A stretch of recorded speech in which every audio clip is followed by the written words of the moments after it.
Let us turn our attention to the study of the final kinematic result,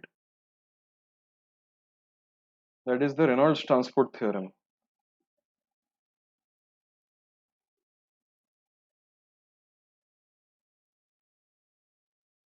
So the Reynolds transport theorem is a tool which helps us in relating.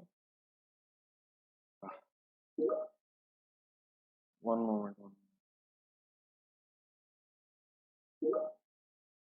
कर रहा हूँ. Doing it.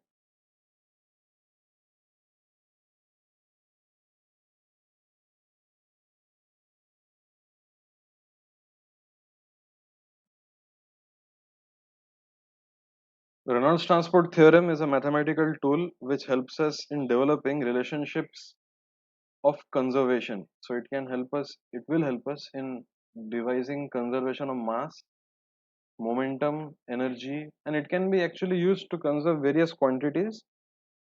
And it's a very powerful tool to write down differential and control volume versions of conservation equations.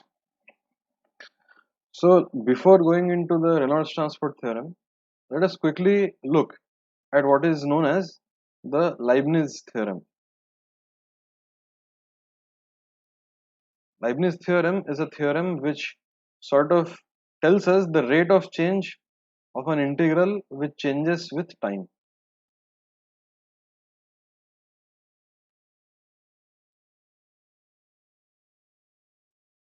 So consider this integral, only this integral. Let us draw this integral.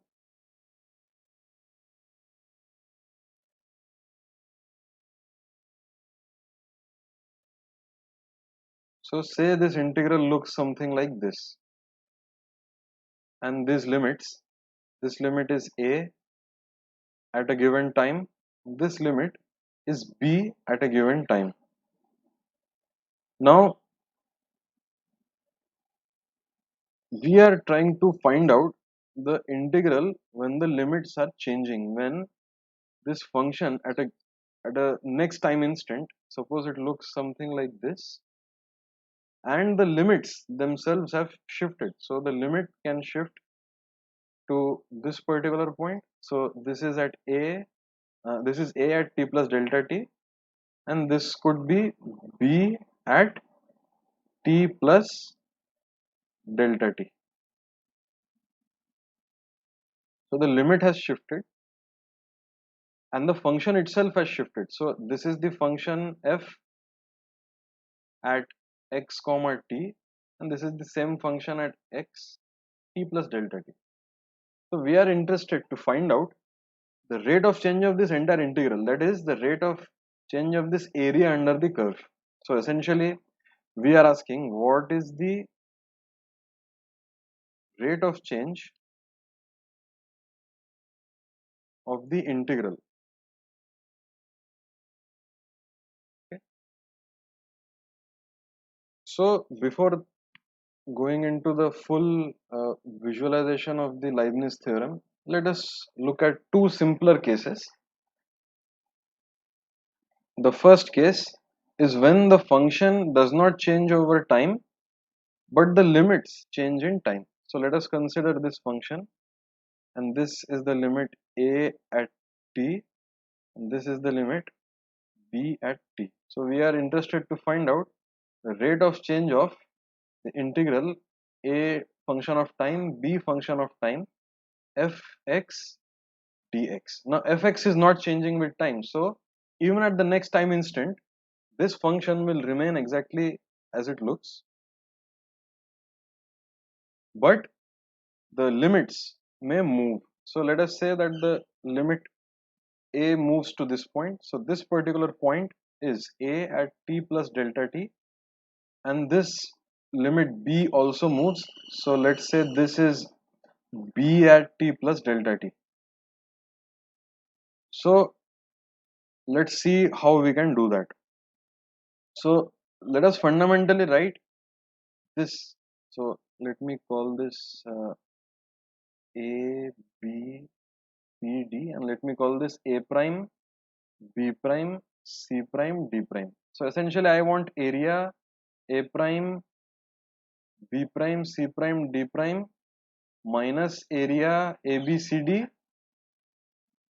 and divided by delta t, limit delta t goes to 0. So this entire term is essentially this particular mathematical statement. So now, what is the difference in the area? The difference in the area is basically area d prime c prime, because the limit has shifted, so I have this extra area over here, and this minus area a prime b prime, because the limit has shifted, so I have lost this white shaded area. So minus a prime b prime. The remaining area, that is a prime b prime c d, cancels out between these two areas because it is common. That is the intersection area of these two areas. So this difference divided by delta t and the limit of this as delta t goes to 0. This is what we are interested in. Now area a prime b a prime b prime b is equal to this width multiplied by the value of the function at this point. So the value of the function at this point is f at a. Okay, the average value is f at a plus delta t by 2, but in the end when you take the limit delta t goes to 0, the average value you can sort of say it is f at a, no problem. So it is f at a, meaning this height, it is f at a multiplied by the width, and the width is a at t plus delta t minus a at t. So this is the width and this is the height, and this width we can write as a Taylor series. So this a at t plus delta t can be written as a at t plus dA dt, because a is a function of only time, so dA dt delta t, and this minus at remains. I have not written the higher order terms because in the limit delta t goes to 0 they will vanish, but as a small exercise you can try to do it at your own leisure. So the width is dA dt times delta t, and so the area a b b prime a prime is going to be, so this shaded area is going to be f a multiplied by dA dt times delta t. Similarly, this yellow shaded area will be equal to f at b times dB dt times delta t. Hence, if I write down this expression, it will be f b dB dt times delta t minus f a dA dt times delta t divided by delta t, and this gives us and this is this all the terms are in the limit delta t goes to 0. So effectively we get f at b times dB dt minus f at a times dA dt. Now we can identify dA dt as the velocity of this boundary. So the velocity of the boundary is rate of change of location of the boundary. Essentially it is dA dt, and dB dt is the velocity at this boundary. Essentially it is the rate of change of this particular boundary. Therefore this expression is f at b times dB dt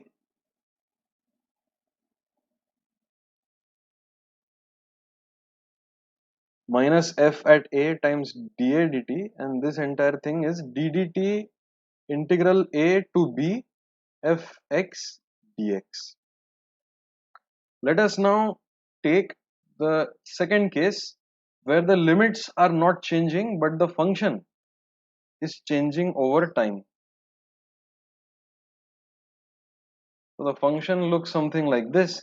So this is f t, this particular limit is a and this particular limit is b. So now the function can change over time, and let's say it in time it goes to this location, but the limits of integration have not moved. That is, they are static limits, they are not functions of time. So we want to know rate of change of the integral f x comma t dt from a to b. Now that is essentially the area. Let me call this a, b, c, d, and let me call this as b prime and c prime. So essentially it is area a, b prime, c prime, d minus area a, b, c, d upon delta t, and the limit delta t goes to 0. Now this difference in area, one can easily see, is equal to this shaded portion, and that difference in area will be basically the integral of f at x comma t plus delta t dx going from a to b minus integral of f x t dt going from the same limits. Now I can write this as integral a to b f x t plus delta t minus f x dx, and I can use a Taylor series expansion to write this as the following. So it is integral a to b, so it is f of x plus del f del t dt, or rather del f del t delta t, plus higher order terms minus this fx, this entire integration, and then fx cancels out. So effectively it becomes integral a to b del f del t dt times dx. Now this dt can go on the right hand side, and thus we obtain integral a to b f x t plus delta t dx minus integral a to b f x t dx divided by delta t, and the limit delta t goes to 0 is equal to integral a to b del f del t dx, and this left hand side integral essentially is ddt of integral a to b f x t dt. So we have obtained the two results, one for a moving boundary, one for a changing function. Now we want to know what the result is for integral a to b, where a and b are both functions of time, f itself is changing in time, dx. So rate of change of this integral, if we combine these two results, it is going to be integral a to b del f del t dx plus f at b db dt minus f at a dA dt. This particular thing you may recall from your elementary calculus is the differentiation of an integral. This is the Leibniz theorem. And let us quickly try to draw how this function would look like, because it is always good to have a visual perspective. So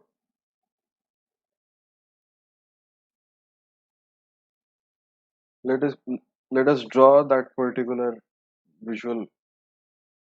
So if this is the function at f x comma t, so this is the limit a and this is the limit b. In the next time instant the function has changed,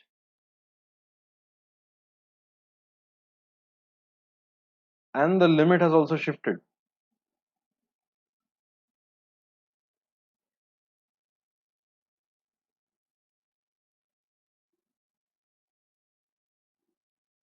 So I have drawn exaggerated diagrams because I want to show clearly the areas, but in reality it will be just a small time interval, and hence the curves will not look so much different. Okay, so this particular area is lost, this particular area is gained, and this particular area is also gained. Okay, so this area is integral del f del t dx going from a to b. If I can just copy this result for convenience,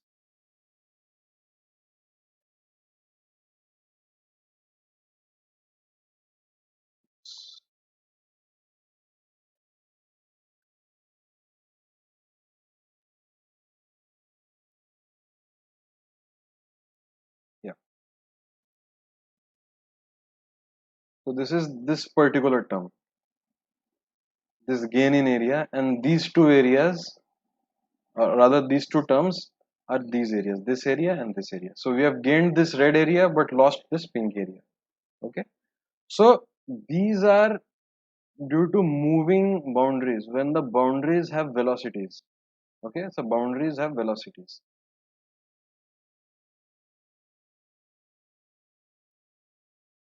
And this is when the function itself changes in time. Now, can a boundary just have any kind of velocity? Can a boundary have any velocity? Let me draw a three-dimensional diagram of this same Leibniz theorem. If I look at this parallelepiped from the side, I am essentially looking at that kind of a diagram. In fact, it will not be a parallelepiped. It will be this curve, this curve.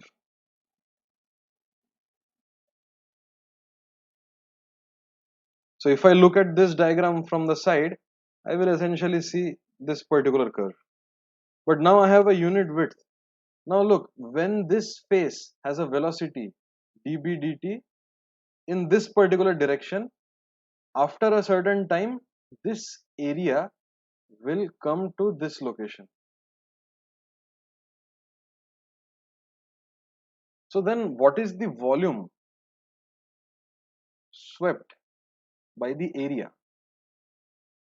That will be equal to the velocity dB dt multiplied by the time, and this entire term is this thickness multiplied by the area.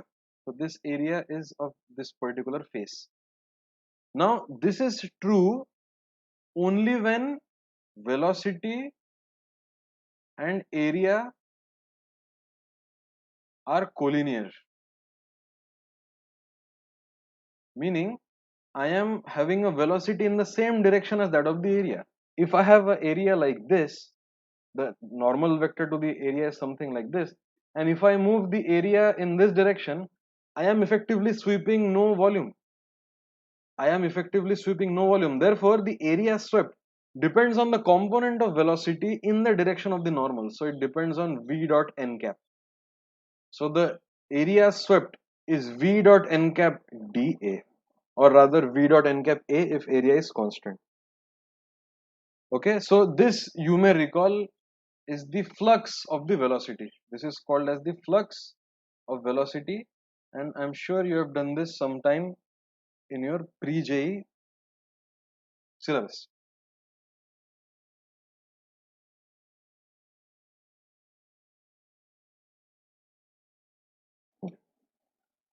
Let us now try to extend the Leibniz theorem to three dimensions. So instead of having one-dimensional points which are moving, so we had one-dimensional points which were moving as the limits of integration. We will now have three-dimensional surfaces which will move. So let me draw a shape that is the integration volume. Let's not make it too complicated. So now this shape is experiencing a certain velocity. So let us define things one by one. So this shape has a volume v star and an area. The surface area of the entire volume is a star, and there is nothing sacrosanct about these v stars and a stars. They can be anything. Okay, they can they need not even conform with boundaries. So you may think that if this is the flow channel, if this is the channel along which a flow happens, so I must take a boundary which looks like this, which is conforming to the boundaries of the channel. But no, you can choose any volume. Okay, whatever we're going to derive is valid regardless of the conformity with a certain coordinate system. It will be valid regardless of conformity with certain boundaries, and that means that you are free to choose. You can choose the volume and the area. I mean, if you're fixing the volume, the area is also fixed. You can choose it in such a way that it makes your own life easy. Okay, you can often choose it, and this volume and area can evolve in time. They are not rigid. So this means that after the next time instant, this particular volume will evolve in time, and let's say it goes to this location, and let's say it changes in shape, and this red color signifies that this boundary has moved. Okay, so this is the boundary, this is v star at time t, this is v star at a time t plus delta t. Now this change in the volume, the location has changed because points over here have experienced certain velocity. Okay, points over here have experienced a certain larger velocity. That is why this has enlarged more. Okay, so so we say that the control volume, so this is also known as the control volume, and this is called as the control surface. So the control volume, we say that is subjected to a velocity field given by b in general. It is not necessary that b is the velocity of the fluid or something like that. It is just some velocity with which the control volume is moving. All right. So now we are interested to find out a 3D analogy of the Leibniz theorem in 1D to whatever we have just discussed. And so straight away that moving boundary you can imagine as the change in integration, or rather the time dependent integration limits. Okay, the fact that the boundary is moving and the velocity at the boundary you can imagine as this velocity b. And remember that b is not fixed for the entire boundary, b is spatially varying, meaning b is higher at certain points, b is lower at certain points. It is not constant, it is spatially varying. It can vary over time also. So now we want to find what the rate of change of integration over the volume v star f of x vector comma t dv is. Now if you want to be slightly more rigorous, you can write this as rate of change of f x y z comma t dx dy dz. You can write this, but as a short form, as a shorthand, I can combine the three coordinates as x vector, and I can write dv cut as the differential volume, and it is simply assumed to be this. In fact, the benefit of writing this is that you don't have to constrain yourself to a certain coordinate system. dv can also be 2 pi r dr d theta, or it can be 2 pi r sine theta d theta d phi. It can be anything. So you don't need to confine yourself to a certain coordinate system if you keep things generic. All right. So now we want to find what this entire integral will be. So let us proceed. This will be, in fact, let us proceed step by step. Let us first write down the difference in the integral. So the difference in integrals will be the integral of f, the field f, over this red volume minus the integral of field f over the white volume. So it will be integral f at v star at t plus delta t. Essentially this v star is the red volume, x comma t plus delta t dv minus integral f x t dv at v star t.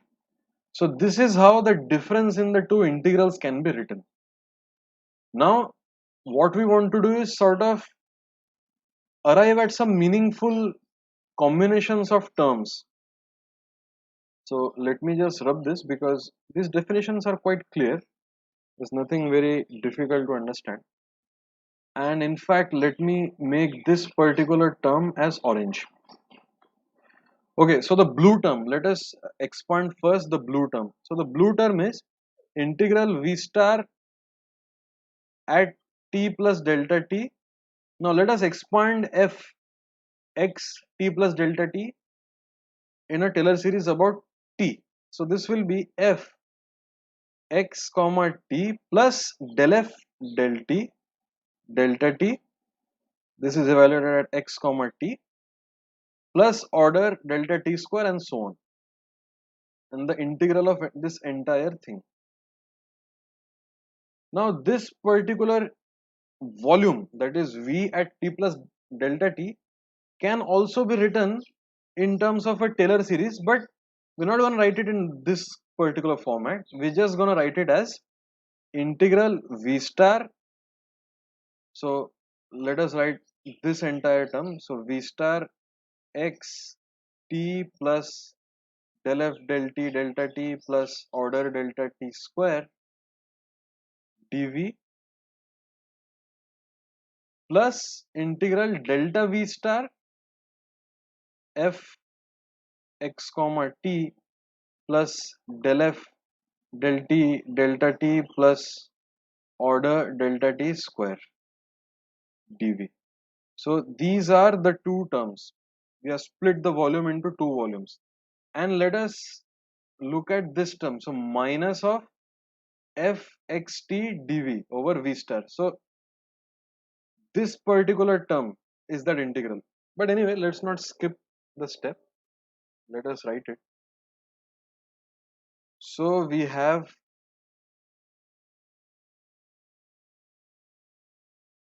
f, in fact, this is blue.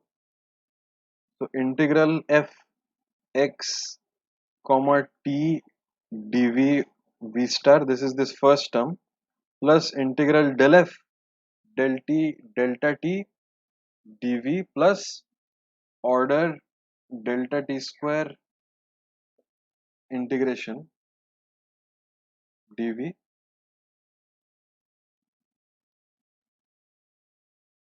plus integral f x comma t dv delta v star plus integral del f del t delta t delta v star plus order delta t square terms. This minus this first the second term. So let me copy this. Let me bring it over here. So this particular expression at this point of time,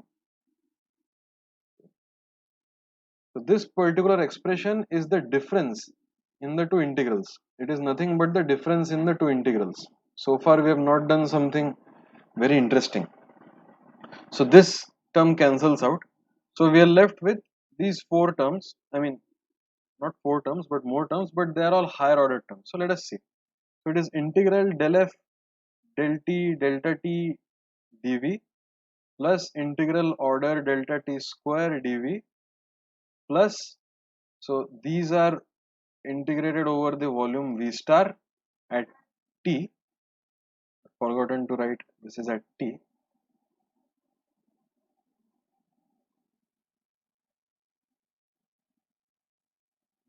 Okay, plus this term will be integral f x t dv delta v star plus integral del f del t delta t over delta v star and order delta t square over delta v star.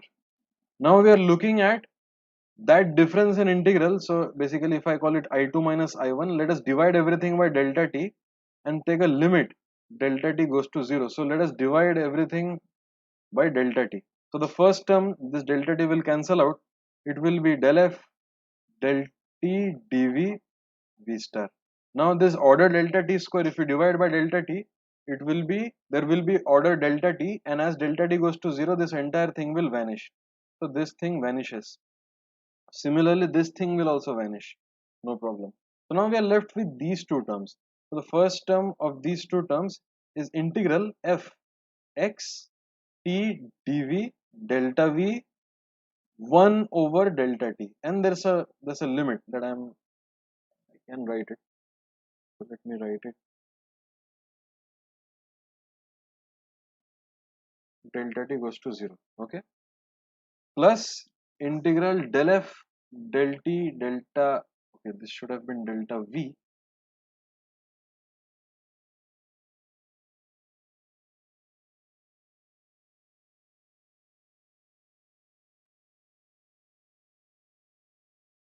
Rather, there was a delta t and there would be a dv. So the delta t vanishes and there will be only.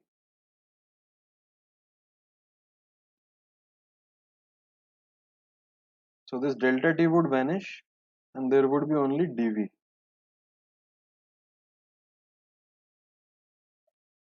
And we would take this limit.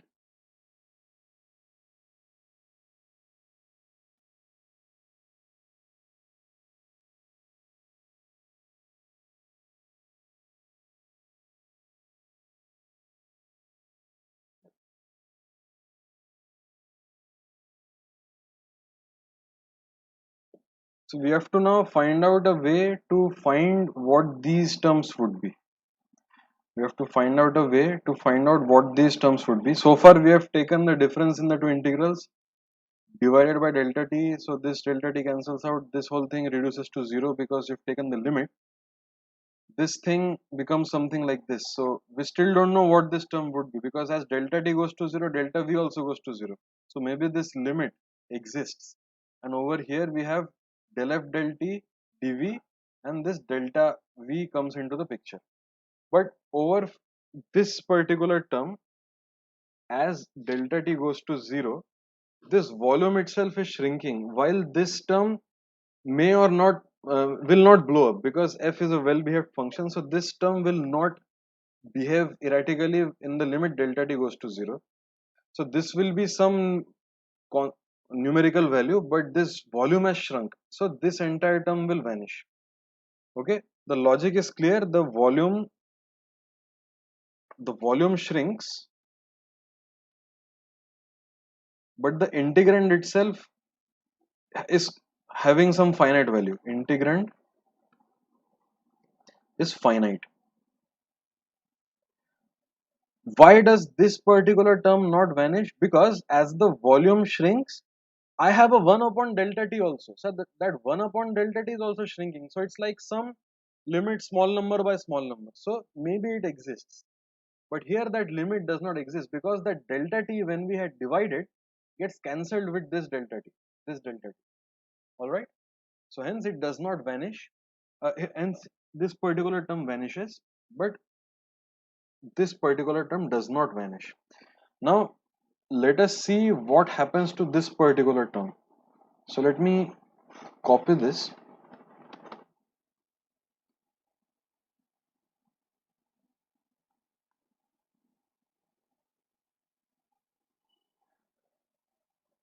So it is limit 1 upon delta t integral f x t dv delta v.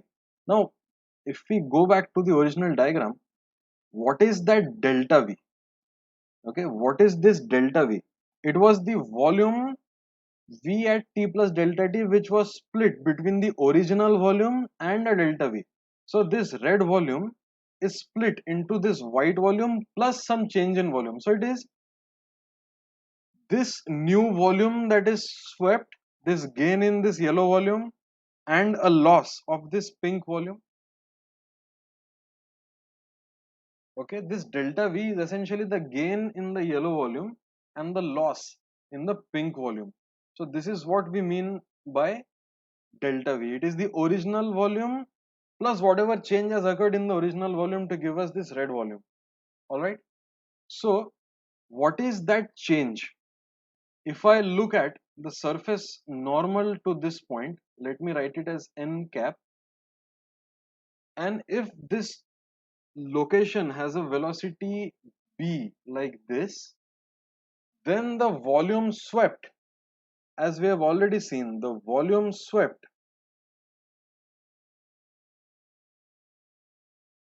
is going to be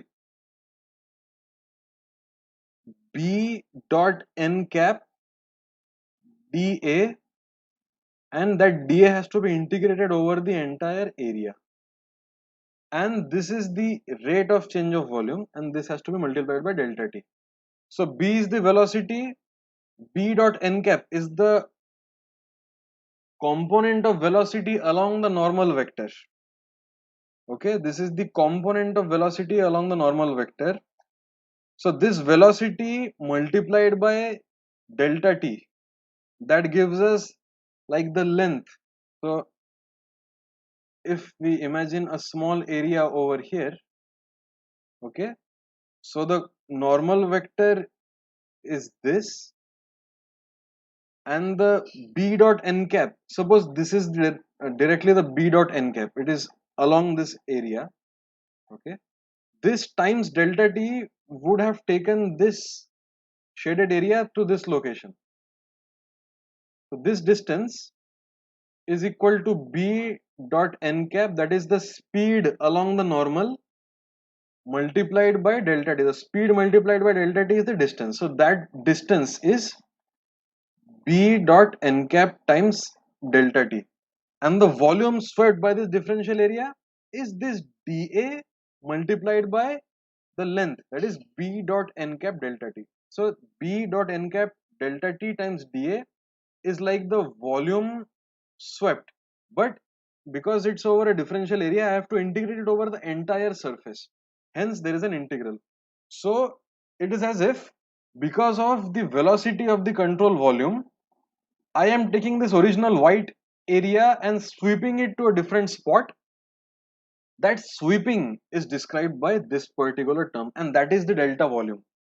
That is the volume over and above the original volume, and it is sort of the original volume plus the gain due to a positive sweep and the loss due to a negative sweep.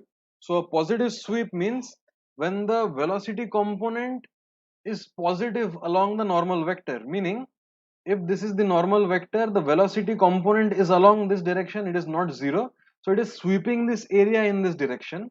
But what about this? The normal vector is in this direction, but suppose the velocity is like this. So this is the velocity, this is the normal vector. So the component of this velocity along this normal vector is in the opposite direction. So b dot n cap would be a negative quantity. Okay, so instead of sweeping a positive volume, it would be sweeping a negative volume, and hence b dot n cap automatically encompasses the directionality, whether it will lead to a positive sweep in area or a negative sweep in area. If b dot n cap is positive, it is positive. If b dot n cap is negative, then the sweep is negative. So let us continue. Right now we have seen that dv, the differential volume, is equal to the component of velocity along the area times delta t, that is the distance traveled by the differential area, times the area. This is the volume swept. So let me substitute this expression over here. So it is limit delta t goes to 0, 1 over delta t integral b, so this f still remains, so f x comma t times dv, which is b dot n delta t dA. Now this delta t will cancel out and there is no meaning of a limit anymore, so this becomes integral f x comma t b dot n cap dA. Let me then combine the total result. So limit I2 minus I1 upon delta t is essentially d dt of integral v star f x comma t dv, that is I2 minus I1 by delta t. This is equal to the first term integral over v del f del t dv. Fine.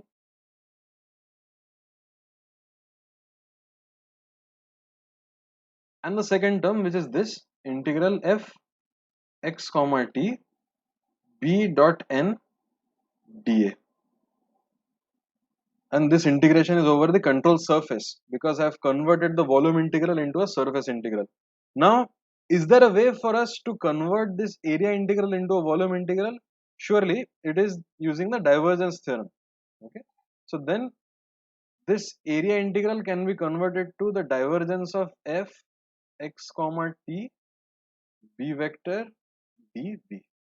But that comes later. For now, we have obtained a three-dimensional analog of Leibniz theorem.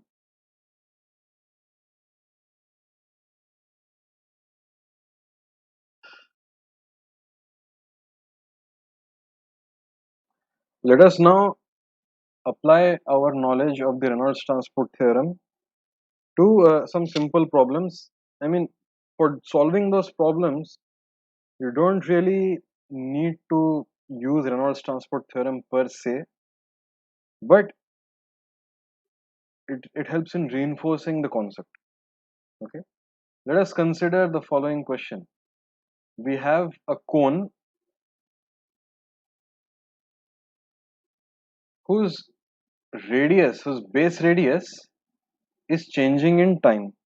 That is, the base radius has a certain velocity,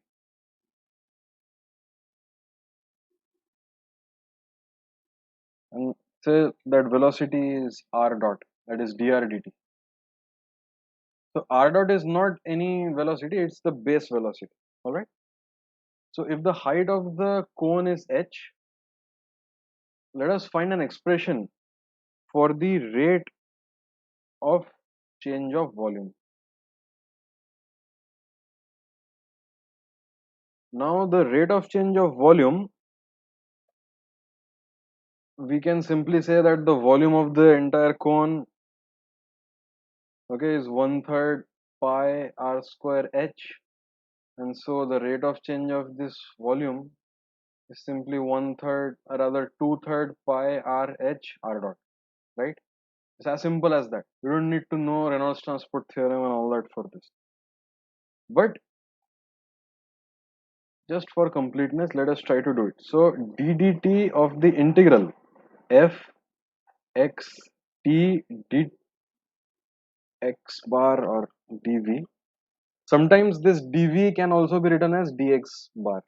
This dx bar means the total volume element. Okay, but okay, we'll write it as dv. This is equal to integral. So this is over the volume. Integral over v del f del t dv plus integral f b dot n dA over the area.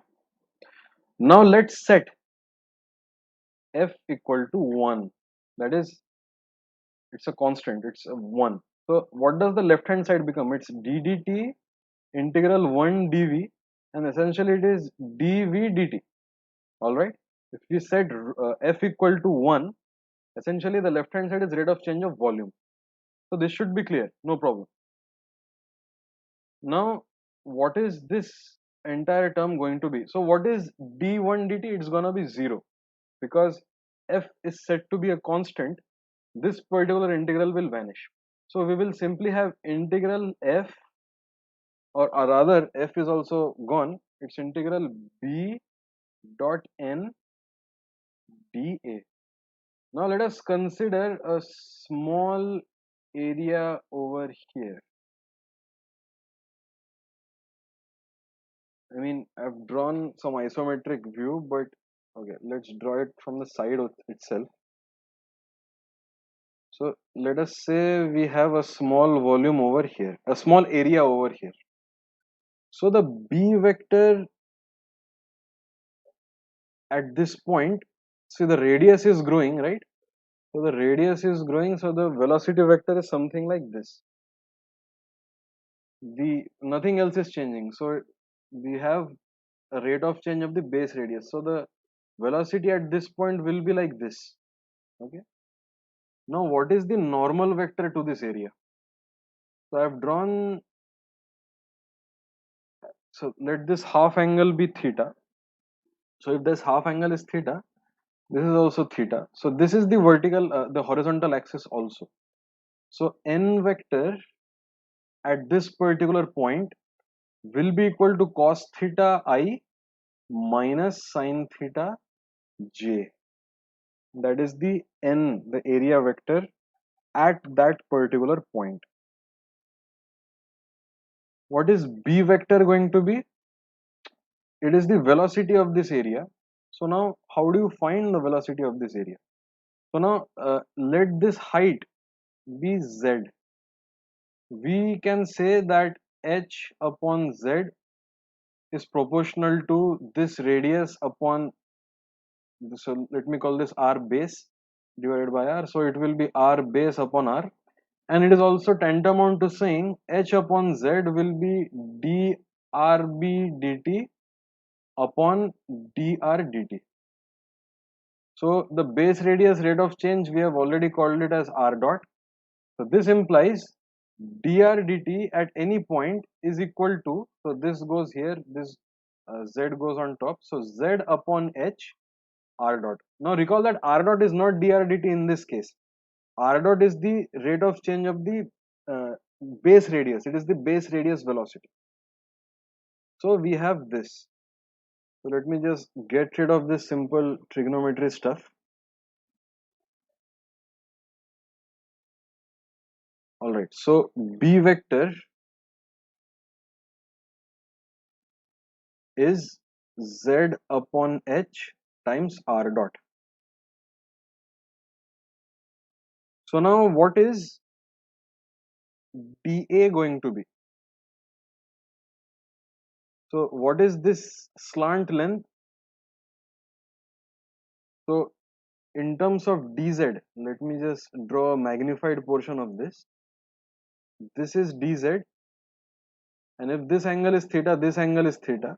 So the slant height will be dz upon cos theta. So dA will be dz upon cos theta multiplied by the 2 pi r. So basically this entire ring. Okay. So this times 2 pi r. So what is r in terms of z? R in terms of z is z tan theta. Right? So we have, let me keep 2 pi over here. So r in terms of z is z tan theta. So this dA b dot n cap, let us all write down. Let us write all of this down. So b dot n cap. So b vector is going to be only along the I direction. Okay, so first of all, this I and j not gonna be I and j. It's gonna be this ER component.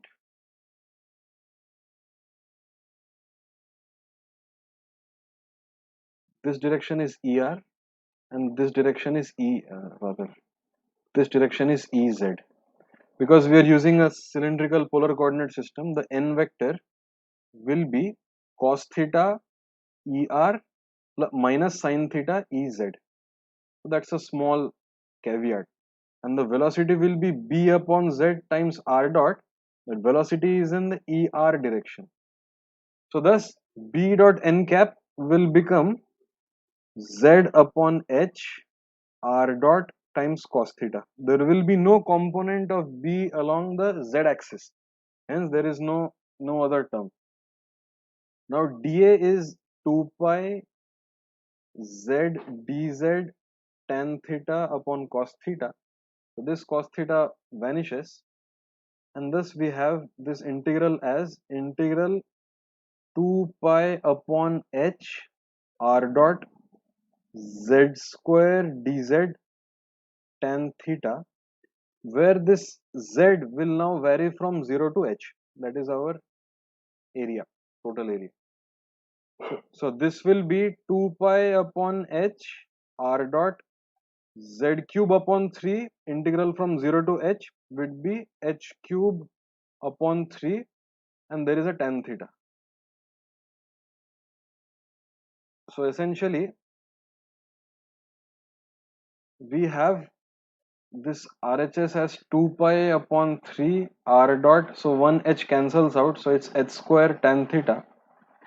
And if we look at the geometry, so h tan theta is the r base radius. Okay, so This is 2 pi by 3 h r base radius times r dot, that is the rate of change of base radius. And we recall that the left hand side was actually rate of change of the volume. So this is dv dt.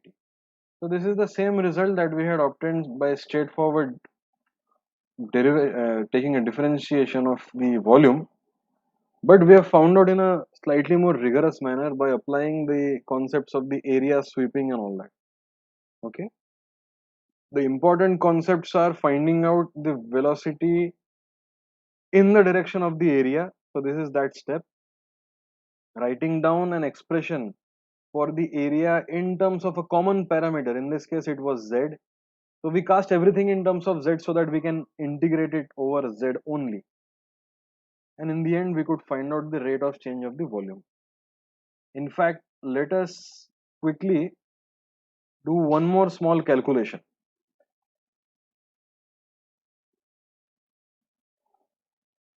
Let us quickly do one more small calculation. Let us say there is a parallelepiped like this, right? And this parallelepiped, the length in the one direction, so this is E1, this is E2, this is E3. So the length in one direction can change, but the length in the L2, that is L2, L3 will not change. So this is L2 and this is L3. So L2, L3 not changing, meaning this area will remain constant. All right. So we want to sort of prove the Leibniz theorem using the Reynolds transport theorem. Reynolds transport theorem says rate of change of the integral f x vector dt over the volume is equal to integral del f del t dv over the volume plus integral f b dot n times dA. We want to prove the Leibniz theorem, that is d dt of integral. So let's call the limit as p and q to avoid with any confusion with b. So limit integration p to q f dx. This should be equal to integral del f del t dx plus integral f, not integral f, this should be f at q dq dt minus f at p dp dt. So we want to prove this, but in this case the integration is this function, just the function constant, that is L2. If we look at this diagram from the side, it would look something like this. Okay, so this height will be L2, so this f function will simply be L2 and it will be integrated. So f function is simply L2, so this term will vanish because it is not changing in time. So from Leibniz theorem we obtain f at q. So this is point P, this is point Q. In the side view, this is point P, this is point Q. So f at Q times dq dt minus f at P times dp dt. But f at Q is simply going to be L2 and this f at P is also going to be L2 because the function is not changing in time. So it's L2 times dq dt minus dp dt. That is the velocity at this point minus the velocity at this point. So it can be written as L2 velocity at Q minus velocity at P. Let us try to see how this Leibniz theorem can also be derived from the Reynolds transport theorem. And to the observant person, this is, I mean, a very obvious statement. I mean, someone might be thinking, why go through the motion at all? So let's just say F that is equal to L2. we can choose F to be L2. Rather, we can choose, yeah, I mean, we can choose it to be L2. So, ddt of L2 dV on the left hand side is tantamount to this. Now, del L2 del T dV is going to be 0. Now, just we have to look at this particular term. So, that particular term is integral F B dot N dA. Now, what will this B dot N dA be? So, this is the rectangular parallelepiped. This is the one axis, this is the two axis, this is the three axis, and this is that area. So, this is L1, this is L2, this is L3. So, F is L2. So, let us find out this B dot N cap at this first face.